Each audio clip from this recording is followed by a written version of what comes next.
Assumptions, expectations, and agreements. Let's take some time right now to see what is the world that you choose to operate in.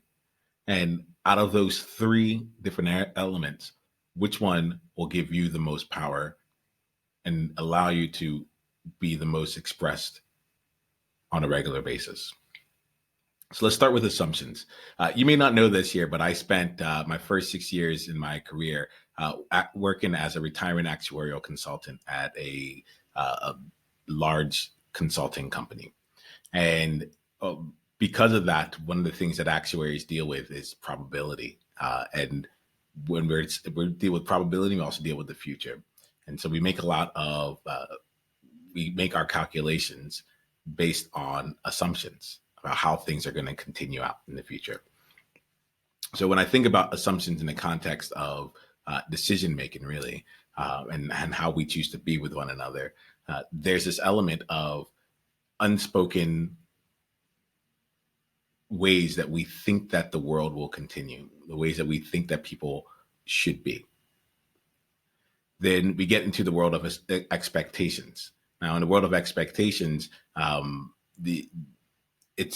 assumption speaks more to like how we think that the world is.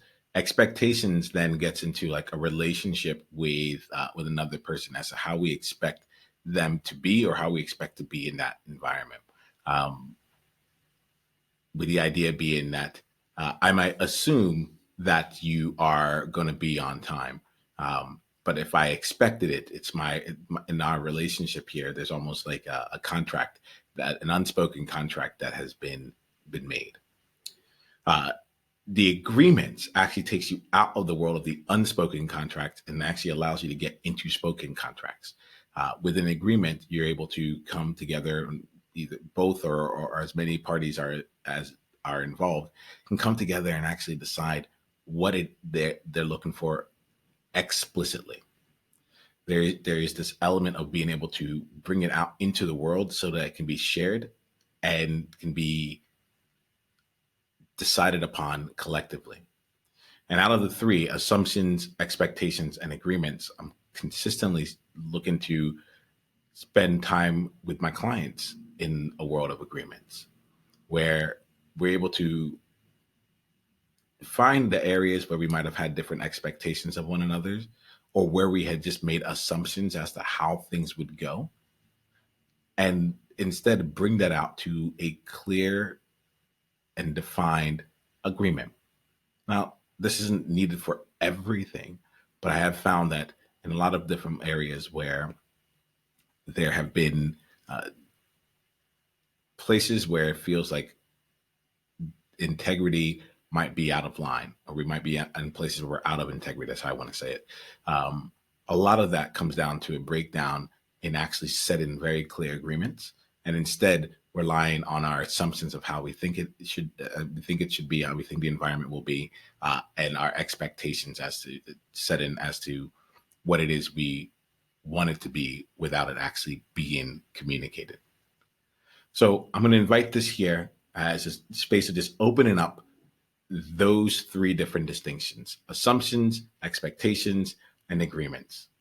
And for the next 24 hours, I'm going to invite you to really see for yourself, just basically take an inventory. Take an inventory of what the assumptions are that show up for you in the course of 24 hours. Take an inventory of the expectations that you set, the implicit expectations, the unspoken contracts that you have with people. And then take an inventory of the actual agreements that you have along the way. And I invite you to look at this on the most macro level as well as a micro level. Just even agreements that you may have within your family, or assumptions that you have on that front, all the way to your business, your movement, and beyond. And then with every single distinction here, the idea, the element here is to be able to help you get more perspective, for you to be able to look at it and see what are some of the things that are assumptions that can stay assumptions, but what are some places where you and others might be having a breakdown in communication or a breakdown in your experience of one another and relationship, because there are unspoken expectations that really should be turned into agreements, and so on and so forth. This here is a wonderful tool to give you a bit of space on all of that so that you can actually be back in agency and choice and create stronger relationships along the way. So take the next 24 hours, do your inventory, and then come share with us any insights that you had as a result of doing this. And leave a comment wherever you are and just let us continue the conversation from there. And if you're looking to be in a space where you will actually be able to set and hold very powerful agreements, be able to work on the agreements that would really serve you in your life, in your leadership, and beyond, then come and be a part of the Trailblazer Tribe. As a member of the tribe, we set agreements with one another, and we get a chance to continue to explore where people are making expectations, living from assumptions, or actually creating powerful agreements for themselves and others. It's a place for you to really experience that which we're talking about right now.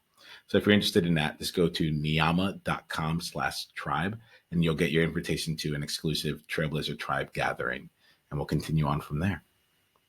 Here goes the thing. You got this, and we got you. It feels good every time I say that. It's just the truth. You got this, and we got you. Journey on. Hey, Niiamah here. Hit the subscribe button if you haven't yet, and then go ahead and leave one of your insights from today's video in the comments below.